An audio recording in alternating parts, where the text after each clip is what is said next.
હું દિલ્હી ગયો ને, બાપા મને પ્રમુખ સાહેબ ધામમાં ગયા પેલા મને કે તમે દિલ્હી જઈ આવો, 10 દાડા કથા કરી આવો, અને અઠવાડિયું જયપુર. બાપાને ધામમાં જવાની 2 વર્ષની વાર હતી. હું ગયો અને સારંગપુર આવ્યો ને, બાપા બેઠા હતા, નાસ્તા જેવું કરતા હતા, એમ બેઠા. સ્વામી કે જે આવ્યા? મેં કીધું હા. સ્વામીને મેં કીધું બાપા મેં કઈ માગ્યું નથી, તમારે ઘરે એક માગો તો આપશો? સ્વામી કે આપીશ. મેં ફરી નહીં જવાનું, શિક્ષાપત્રીમાં લખ્યું છે વચન ભંગ નહીં થવાનું. સત્પુરુષ કે વચન આપો. બાપા કે વચન આપો, હું નહીં ફરું, હું જોઈશ. તમે જે પ્લેનમાં જાઓ એમાં મને ધામમાં લઈ જજો. લઈ જશો?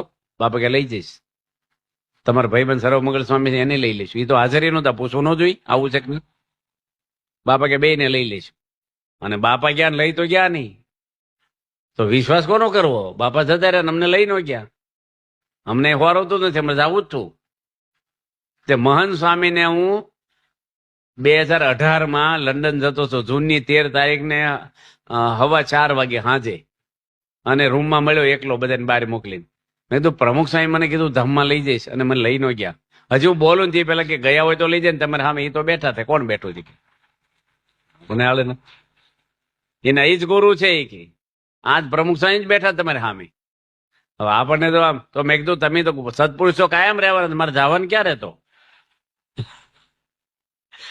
મહંત કે ટાઈમ થશે ને લઈ જશે.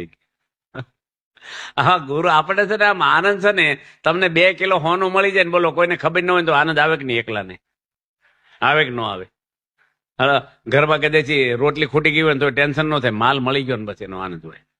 છોકરાને એક છોકરી મળે, લગ્ન હોય, કેટલો આનંદ થઈ જાય છે ને, એક છોકરીની પ્રાપ્તિ થઈ જાય. હવે છોકરીની તાકાત ને ભગવાન હું વરરાજા થયા હોય, આ બધા વરરાજા થયા હતા, કેટલો આનંદ હતો કે નહીં?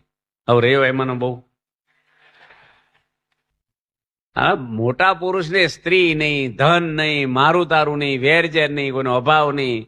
ભાગવતમાં લખ્યું છે કાંતા કનેક સૂત્રેણ વિશિષ્ટમ સકલમ જગત તાશુ તેશુ વિરક્તશુ દીભુજ પરમેશ્વર.